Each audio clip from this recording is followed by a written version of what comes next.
Hello students, मैं निखिल गुप्ता स्वागत करता हूं आपका इस वीडियो में, जिसमें हम लोग प्रश्नावली 1.2 के बचे हुए क्वेश्चंस करने वाले हैं। पिछले वीडियो में हम लोगों ने HCF और LCM से संबंधित सारे क्वेश्चंस कर लिए थे उसमें। अब जो बचे हुए हैं उनकी बारी है, तो देखते हैं। एक तो 5वां क्वेश्चन ये है और उसी का जैसा एकदम सेम उदाहरण 5 है, दोनों सेम पैटर्न के हैं, इसलिए मैंने साथ में लिख दिया है। पहले इसको खत्म करते हैं फिर आगे बढ़ते हैं। क्या कहना चाह रहा है ये उदाहरण 5 देखिए। संख्याओं 4 की घात n पर विचार कीजिए जहां n एक प्राकृत संख्या है। उसने संख्याओं लिखा है, संख्या नहीं लिखा। पहली बात तो ये देखना है, संख्याओं लिखा है किस पे? 4 की घात n के लिए, जहां n एक प्राकृत संख्या है। n प्राकृत संख्या है। प्राकृत संख्या क्या होती है? प्राकृत संख्या होती है 1 2 3 4 5, ये होती है प्राकृत संख्या, अनंत तक जाती है जो। तो n एक प्राकृत संख्या है, मतलब n के ये मान हैं। तो n के मान बदलते जाओगे तो 4 की घात n अलग अलग मिलता जाएगा। जैसे n का मान अगर आपने 1 रखा तो 4 की घात 1 मिलेगा, 2 रखा तो 4 की घात 2, 3 रखा तो 4 की घात 3, 4 रखा तो 4 की घात 4, 5 रखा तो 4 की घात 5। इस तरह से n के मान बदलते जाओगे, संख्याएं अनंत मिलती जाएंगी, इसलिए इसने संख्याओं लिखा है। ठीक है, तो अब इस पर विचार करना है। क्या विचार करना है? जांच कीजिए कि क्या n का कोई ऐसा मान है जिसके लिए 4 की घात n अंक 0 पर समाप्त होता है। n का ऐसा क्या मान रखें जिससे ये संख्या 0 पर समाप्त होती है। 0 पर समाप्त होने का मतलब है जैसे 30 0 पे समाप्त हो रही है ना, 420 0 पे समाप्त हो रहा है, तो 0 पे समाप्त होना चाहिए, लास्ट में 0 आना है। तो लास्ट में 0 आ सकता है क्या? 4 की कुछ घात करें तो चेक करते हैं एक बार। 4 की घात 1 4 ही होता है, 4 की घात 2 16 होता है, 4 की घात 3 64 होता है, 4 की घात 4 आप निकालोगे तो 256 आएगा, 4 की घात 5 आप निकालोगे तो 1024 आएगा। आप कितनी भी 4 की घात कर लो, 0 कभी नहीं आएगा लास्ट में, कभी भी लास्ट में 0 नहीं आएगा वो। तो इसका आंसर तो आएगा कि ऐसा n का कोई मान संभव नहीं है जिसके लिए 4 की घात n अंक 0 पर समाप्त हो। क्यों नहीं है उसका लॉजिक मैं आपको बताता हूं। देखो, कोई भी संख्या अगर 0 पर समाप्त होती है, जैसे 30 की बात कर लेते हैं, हमने उदाहरण लिया है, 30 0 पर समाप्त होता है तो उसके गुणनखंड करना जरा। 2 ये आ गया 15, फिर 3 ये आ गया 5, और फिर 5 ये आ गया 1। तो 30 के गुणनखंड हुए 2 गुणा 3 गुणा 5।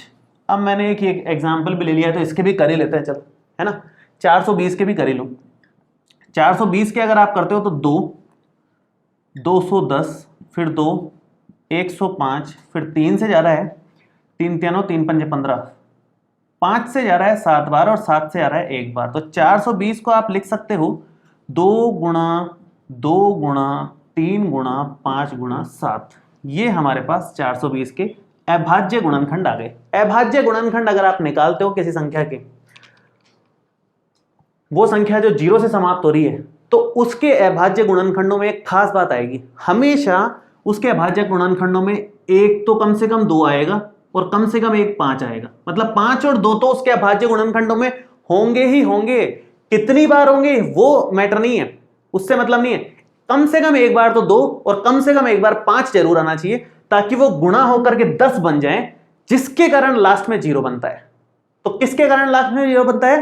किसी भी संख्या के अभाज्य गुणनखंड आप करो और वो अभाज्य गुणनखंडों में 2 और 5 अनिवार्य रूप से आए तो वो लास्ट में फिर उनके 0 बन जाएगा उसके कारण। ठीक है, इसमें चेक कर लेते हैं। इसमें भी 2 दिख रहा है, हालांकि 2 बार आ रहा है, उससे मतलब नहीं है, कम से कम एक बार चाहिए अपने को, तो 0 मिल जाएगा आपको उससे। 2 गुणा 5, इसके कारण 0 बन रहा है। तो 0 लास्ट में हो, 0 पर कोई संख्या समाप्त हो, इसकी क्या शर्त है? इसकी शर्त है कि उस संख्या के अभाज्य गुणनखंडों में 2 एवं 5 अनिवार्य रूप से उपस्थित हों, तो वो संख्या 0 पर समाप्त होगी, अन्यथा नहीं होगी। मैं लिख ही देता हूं इस बात को, ये मैंने इधर लिख दिया है कि यदि किसी संख्या के अभाज्य गुणनखंडों में 2 एवं 5 अनिवार्य रूप से उपस्थित हों तो वह संख्या 0 पर समाप्त होगी, अन्यथा नहीं होगी। तो कैसे चेक करें? उसके गुणनखंड कर लो, पता चल जाएगा आपको। तब चेक करते हैं। देखो, 5वां उदाहरण मैं इधर करता हूं, उदाहरण नंबर 5 कर रहा हूं। पहले हमें बोला गया है 4 की घात n के लिए करो जरा गुणनखंड 4 की घात n के। तो 4 के गुणनखंड तो अपने को पता है ना, 2 गुणा 2 होते हैं 4 के, तो इसको तो ऐसे करने की जरूरत ही नहीं है, बहुत छोटा सा ही है। तो उसकी घात कितनी करनी है? n। तो इसकी घात n कर दो, उससे कोई दिक्कत नहीं है। इधर 2 और 5 दोनों आए क्या? सिर्फ 2 आया, 5 नहीं आया। अगर सिर्फ 2 आया 5 नहीं आया तो भी नहीं होगा, दोनों एक साथ चाहिए, केवल एक आए उससे मतलब नहीं है, 2 और 5 दोनों आने चाहिए। तो आप यहां लिखोगे कि 4 की घात n के अभाज्य गुणनखंडों में 5 उपस्थित नहीं है, अतः यह संख्या कभी भी 0 पर समाप्त नहीं होगी। सेम टू सेम इसके लिए है।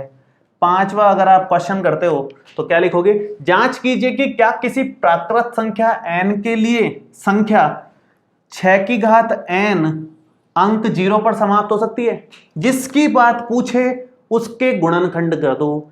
6 की घात n के भी गुणनखंड बहुत आसान है, हम आराम से कर लेंगे। तो 6 की घात n को आप क्या लिख सकते हो, 6 को लिख सकते हो 2 गुणा 3, इसके गुणनखंड कर दिए, और घात n ऐसे कैसे चलती रहेगी उससे मतलब नहीं है। 2 गुणा 3 आपने लिख लिया, गुणनखंडों में सिर्फ 2 और 3 है, हमें चाहिए कम से कम 2 और 5 तो आए, बाकी कोई आए उससे मतलब नहीं है। 2 और 5 तो मिले, लेकिन 2 मिल रहा है 5 नहीं मिल रहा।